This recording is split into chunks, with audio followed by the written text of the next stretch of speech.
Анан мына атадан бата чыгат дейт. Атадан кимден чыгат? Баатырлардан только. Байтык баатыр болгон экен. Байтык ата, Манас ата, Жайсаң ата.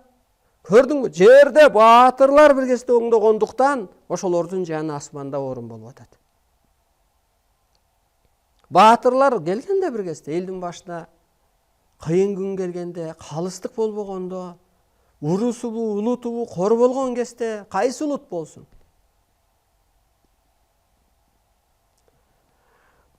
Көрдүңүзбү? Энергияга айлануунун жолу. Ошондуктан эми Эргешбай атаныкы мындай ийилчек, даяр, ар жактан бир тело экен. А биз эмне кылышыбыз керек?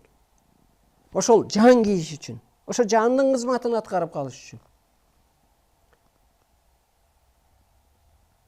Менин 2 коюм жок, мал. Чын эле. Берип салгам мен ошол тууган погонга. Анткени мени ал түйшүктү тарттырбайт. Эргешбай ата айтып атпайбы? Огородко бир баланы эктим эле дейт. Билбейм түштүктө не бышат. Анан күндө касып коеюн дейт, сугарам, отойм деп эле, эртең деп атып ошо ойдон калды дейт. Анысы кандай көрдүңүзбү? Ичтеги жан андай майда түйшүккө салбайт. А эң башкысы мына. Материя кызматын кылып, элге китептерин тыштап кетти. Мына, иси калды. Эргешбай ата тирүү го, бирок иш калтырды, иш кылды. Аны ким кийиптир?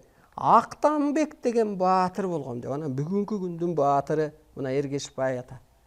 Арыстан Алай мырза баатыры бул. Кылычташкан заман жок. Анан менин көзүмө да Манас ата көрүнүп айтып атпайбы? Мен Кыргызды курап журт кылсам, сен дүйнөнү курап журт кыласың депчи. Мына сөздү айтып чыгыш, улуулукка буруш, эскини жабыш. Бул баатыр жан кийбесе, баатыр энергия кийбесе, муну психолог айтып чыга албайт. Бир идеологду айтып чыга албайт. Муну 5 диплому бар саясатчы да айтып чыга албайт, алып кете албайт. Анткени энергия жок ошол.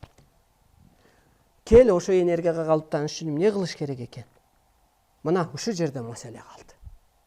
Эгер сен энергияга калыптанбасаң, ошо энергияң Арыстан Алай менен, жана Эргешбай атадай, жана башка да биздин көчүрмөлөрдөй сен калыптанбасаң, энергия шишик кылат, писик кылат, рак кылат, кысып коет ал, жыртып чыгат көрүнгөн жерди. Балдарым неге муунуп өлүп атат? Ошо энергия ичине киргендиктен, анан акыл менен жашагандыктан анан муунуп өлгүсү келип кетип атат. Ошондуктан экономикаң бир тыйын азырчы. Сени шайлоо, майлоо, мигрантка жардам берем, мигранттан акча алып келем, полянды камайм, аныңдын баары бир тыйын.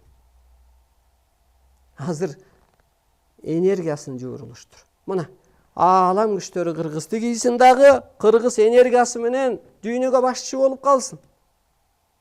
Кызмат көрсөтсүн, багыт берсин, адамзатты сактап калсын. Авторитети көтөрүлсүн. Ааламдык милдетин аткарып Кыргыз сакталып калсын. Мына ушул жерде маселе. Кыргыз башка жол менен өнүкпөйт. Кана медицина, анда ракка. Аты жөнү аныкталбаган дары тиге ооруларга дава табат эле да жок. А энергияга кандай эмненин алы келет? Эмненин алы? Медицинанын бир таблетканын дары, шпирстин алы келет. Улуу Кыргызда азыр улуулук өткөрүп ийбесек, бук болот, бунт чыгарат. Мамлекетте жоготуу болот. Бул саясатчынын иши эмес, бул саясат эмес, бул ааламдык энергиянын иши. Бул баатырдын иши. Жаңыча ааламдык баатырдын. Келиңиздер энергияга кабылыш. Энергия кабылдаш үчүн эмне кылыш керек? Энергияны өзүңө сиңириш үчүн эмне кылыш керек? Мына ушул жерде маселе болуп атат. Ал үчүн мына мен энергиядан жаралдым деп түшүнүп болуш керек. Мен нурдан жаралгам, мен актан жаралгам, мен чындыктан жаралгам.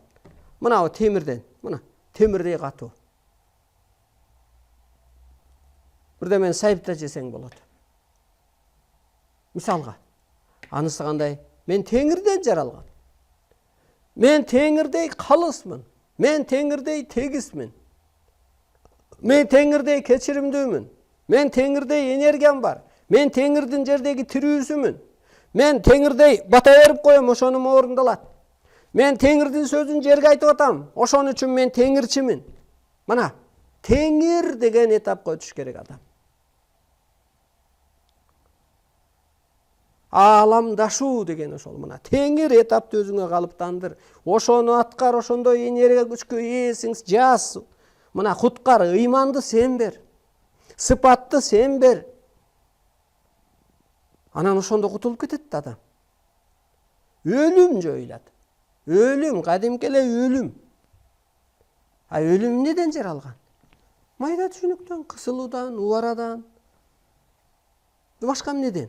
Кысылуудан, убарадан. Өлбөсүң, 90-100-кө чыгып өлсөң да өлүп атасың да. Көп жашап. 80ден өтүп. Анткени сен энергияга айланган жоксуң. Сен нурдан алган жоксуң. Сен акка айланган жоксуң. Сага энергия келип кирген жок. Болгон энергияң асайып, анан бутуң ооруп, анан көзүң ооруп, анан кулагың укпай, анан барып өлүп калдың, чачың агарып. А энергия калыптанса, бул сакталып туруп атпайбы? Жанагы телефондун батарейкасы. Энергиясы жок болсо акыры барып, асайып, күчү кетип, угулбай анан тит деп өчүп калгандай эле. А бул күчтүү болсо, кандай болсо да пайдалансаң болуп атат да. Ошондуктан энергия менен телонун жуурулушканы мына ошол аксакалды. Эргешбей ата. Чуркап жүрөт. Анткени энергия кийет анычы. Аны менен тең адамдар жок. Азыр аз. Анын жашына жетпей айнып калган, баспай калган. Мына көрдүңүзбү энергия деген эмне экен? Ошон үчүн адам өлбөс бол, арбайга айлан, инопланетанга айлан, эскичиликти жой. Керек болсо ошол Кудайдын ордун аткар, дүйнөнү сотто, теске деп аткан ошол. Жаңы доордун талабы. Мына адамдын жан дүйнөсүндө, мына көкүрөгүндө, жүрөгүндө табиатты сактап туруучу керемет бар делет. Эмнеге десең, аалам күчтүү да табиаттан, ал сага кирсе, анан мына көзгө көрүнгөн жашоону тейлөө чок болот, ядро болот, телехранитель сыяктуу болот делет. Анткени энергия бар да, сенден энергия өтөт.